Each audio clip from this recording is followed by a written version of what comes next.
అందరికీ నమస్తే అండి. జగన్మోహన్ రెడ్డి గారి ప్రాణాలకు ముప్పు ఉంది. సో ఆయన ప్రాణాల పట్ల, ఆయన రక్షణ పట్ల కూటమి ప్రభుత్వం నిర్లక్ష్యంగా వ్యవహరిస్తోంది.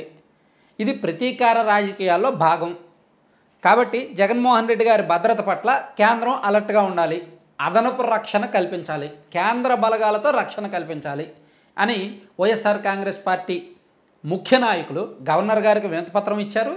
అలాగే వైఎస్ఆర్ కాంగ్రెస్ పార్టీ లోక్సభ పక్ష నేతగా ఉన్న మిథున్ రెడ్డి గారు ప్రధానమంత్రి మోదీ గారికి, రాష్ట్రపతి గారికి అండ్ కేంద్ర పెద్దలకు లేఖ కూడా రాశారు. సో ఇది సారాంశం. అయితే దీని పర్యవసానాలు అసలు ఎందుకు ఆ పరిస్థితి ఉంది? నిజంగా జగన్మోహన్ రెడ్డి గారి ప్రాణాలకు ముప్పు ఉందా? కూటమి ప్రభుత్వం అతని ప్రాణాల పట్ల నిర్లక్ష్యంగా వ్యవహరిస్తోందా? వాళ్ళు ఉదహరించిన సంఘటన ఏంటంటే, గుంటూరు మిర్చి యార్డులో జగన్మోహన్ రెడ్డి గారు అక్కడ రైతులతో మాట్లాడడానికి, రైతులను పరామర్శించడానికి వెళ్తున్నప్పుడు అక్కడ చాలా నిర్లక్ష్యం కనిపించింది. పోలీసులు బాధ్యతగా వ్యవహరించలేదు. రైతులందరూ ఒకేసారి వచ్చేశారు, ప్రజలందరూ ఒకేసారి ఆయన దగ్గరకు వచ్చేశారు. సో దాంతో గందరగోళ పరిస్థితి ఉంది అనేది వైఎస్ఆర్ కాంగ్రెస్ పార్టీ నాయకుల వాదన. ఇక్కడ బేసిక్గా నాకు కొన్ని డౌట్లు ఉన్నాయి. ఎవరి ప్రాణాలకు ఎవరు ముప్పండి? ఎవరి ప్రాణాలని ఎవరు తీసేయాలనుకుంటారండి ఈ రోజుల్లో రాజకీయాల్లో? ప్రాక్టికల్గా ఆలోచిద్దాం. జగన్మోహన్ రెడ్డి గారి ప్రాణాలు తీసేయాల్సిన అవసరం వీళ్ళకేముంటుంది? పిచ్చి కాకపోతే ఆయన్ను అలాగే ఉంచుతారు. ఎందుకంటే ఆయన అలా ఉండడమే వీళ్ళకి ప్లస్. సో అది అంటే అంతవరకు వెళ్ళదులే, ఏదో సానుభూతి కోసమో సింపతి కోసమో ఆ డైలాగులు వాడతారులే, రాజకీయాల్లో అది భాగం. కాకపోతే జగన్మోహన్ రెడ్డి గారికి రక్షణ కూడా గట్టిగానే ఉంది. 139 మంది ఉంటున్నారంట ఆయన స్టాఫ్. గతంలో వైసీపీ అధికారంలో ఉన్నప్పుడు 900 మందికి పైగా ఉన్నారనేది ఒక ఆరోపణ. అది నిజమో కాదో మనకు తెలియదు, మనం చూడలేదు. ప్రైవేటు గవర్నమెంటు మొత్తం కలిపి ఏమో వాళ్ళ ప్రభుత్వం అధికారంలో ఉన్నప్పుడు ఆయన సీఎం కాబట్టి ఎంతమందినైనా పెట్టుకోవచ్చు కాక. కానీ ఇప్పుడైతే 139 మందితో Z+ రక్షణ కల్పిస్తున్నాము అని ప్రభుత్వం చెప్తోంది. అయితే గుంటూరు మిర్చి యార్డ్లో జరిగింది ఏంటంటే, వైఎస్ఆర్ కాంగ్రెస్ పార్టీ వాళ్ళు ఎక్కడికి వెళ్ళినా సరే ఒక పొలిటికల్ స్టంట్స్ చేస్తూ ఉంటారు. పబ్లిక్ అంటే ప్రచారం కోసం, అది వైరల్ అవ్వడం కోసం, సోషల్ మీడియాలో బాగా క్రేజ్ వచ్చేయడం కోసమో, లేదంటే కొన్ని ఫీట్స్ చేస్తుంటారనమాట.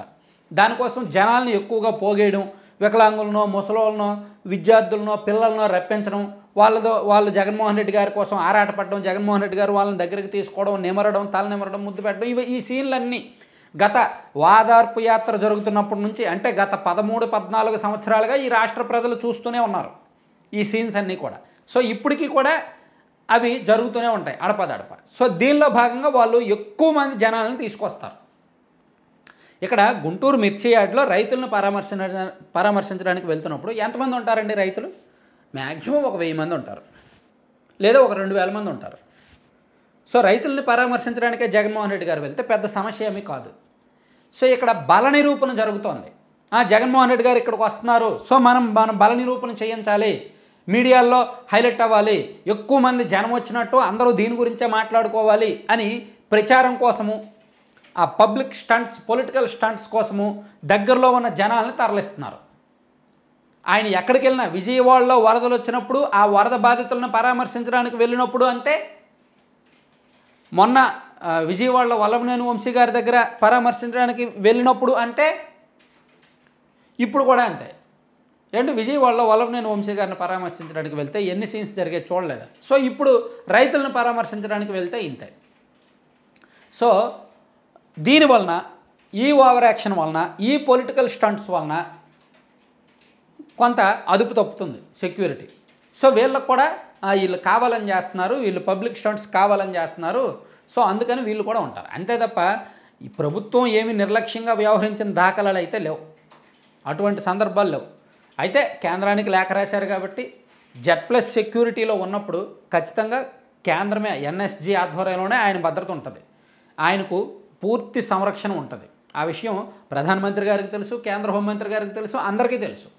కాకపోతే వీళ్ళు ఏదో ఒక పొలిటికల్ స్టంట్, పబ్లిక్ స్టంట్లో భాగంగా అక్కడ అలా సీన్ చేయడం, ఆ సీన్లను పట్టుకొని ఇలా ఏంటిది కంప్లైంట్స్ చేయడం, ఇవన్నీ జరుగుతున్నాయి అన్నమాట.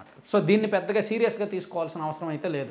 ఏదో ప్రాణాలకు ముప్పని, ప్రాణాలకు రక్షణ కల్పించండి అని, అదని ఇదని. ఎవరి ప్రాణాలు ఎవరు తీసుకుంటారండి? ఎవరి ప్రాణాలను ఎవరండి కావాలని చేస్తారు? ఆయన మీద కేసులే పెట్టట్లా. ఏదో గుంటూరు మిర్చి యార్డ్కి వెళ్ళినప్పుడు ఎన్నికల కోడ్ ఉల్లంఘించారు కాబట్టి ఒక కేసు పెట్టారు, అది ఎన్నికల కోడ్ కేసు అంతే తప్ప అదేమి సీరియస్ కేసు కాదు. అటువంటి ఎన్నికల కోడ్ ఉల్లంఘన కేసులు రాజకీయ నాయకులకు తరచూ ఎప్పటికప్పుడు వస్తూనే ఉంటాయి. 10 గంటలకు ప్రచారం ముగించాలి అన్న 11 గంటల వరకు ప్రచారం చేశారు అనే కేసులు కూడా వస్తూనే ఉంటాయి.